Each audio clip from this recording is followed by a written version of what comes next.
Hi, everyone, and thank you for joining another episode of Money Minutes. Today, I wanted to do something a little different and introduce you to Mansi Sharma. She is newer to her role in the financial industry, but I brought her on as a guest today because she has some great questions. Generally, I bring seasoned professionals onto my channel that provide insight in what they do best.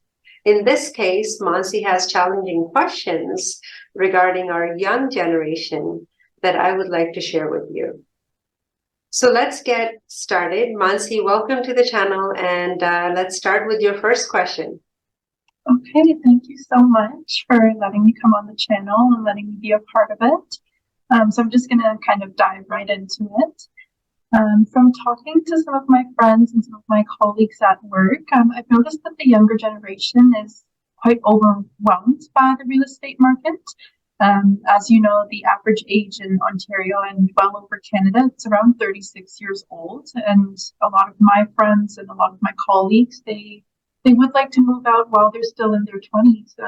Is there any advice that you can provide young adults in regards to owning property and taking them one step closer towards their financial freedom? Well, it's a great question, Mansi, but there's only so much that we control. And one of the things we don't control is our interest rate or property value or economic conditions or recession. However, having said that, I think our young generation is very, very much talented. And they are very familiar with different portals of social media. They know how to do a great job on with technology. I would say stay strong, stay happy, and as you're investing your time and talent on social media and with technology, find ways to make money, find ways to do things that you're good at and utilize your time to earn an extra income. That would be my suggestion. Okay, perfect. Thank you. And my next question, it is about credit cards and debit cards. As you know, everybody has both of them.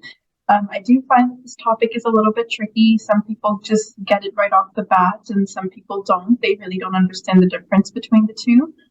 When we were talking the other day, you mentioned that rather than a debit card, not debit card, rather than a credit card, one should keep a debit card. Could you elaborate on this a little bit further? Yes. So, Mansi, great question. Debit card is using your own money. So you have your own money in the account and you go to buy something, you're using your own money. You're not paying an interest or the price of using somebody else's money because it's your own money. Credit card, you're using somebody else's money. So you would have noticed that for young people, banks are very generous and they give you a card for $500 upfront or $2,000 limit or $5,000 limit.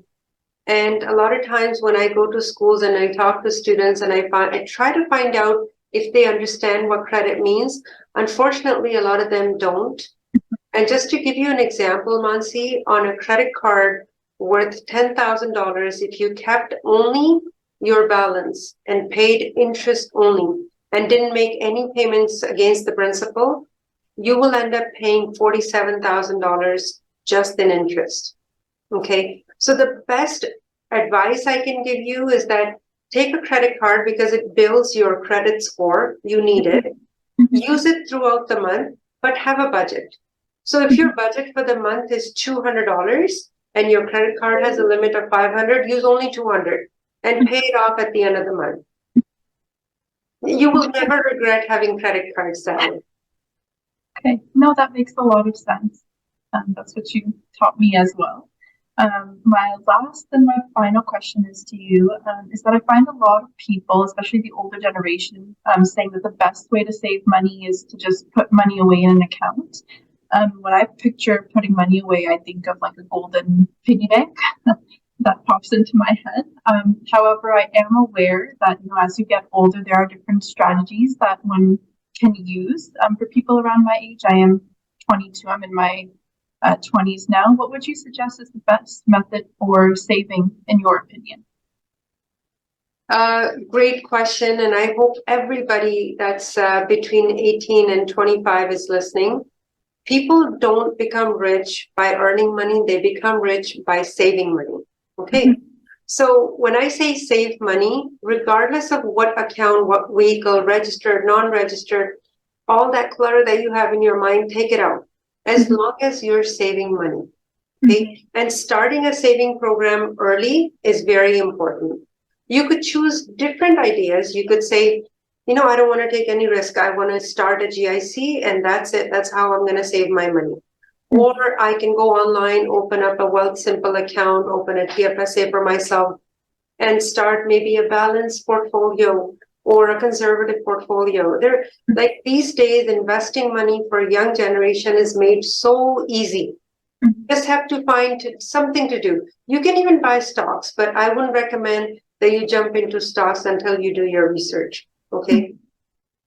But any which way you find to save money and you start to save money, you're doing yourself a great favor.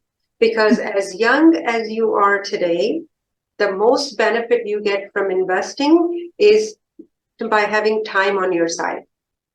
So just to give you an example, Mansi, a person who's 20 years old starts to save money, and let's say they open up a balanced portfolio with any of these online portals, okay? And they kept investing $100 every month for 35, 40 years, they have saved $1 million. But if you started that same program 20 years later, when you're 42, you've saved $150,000. That's how much of a difference it makes. It makes a difference of $850,000. So starting early is the key. Okay, thank you. Thank you so much for letting me be on your channel and for answering all my questions. I really appreciate your advice and your opinion at the end of the day, and I think that a lot of other people, they can really benefit and learn from it as well. So thank you so much. Thank you, Mansi. It was great having you on our channel, and please come again. Of course.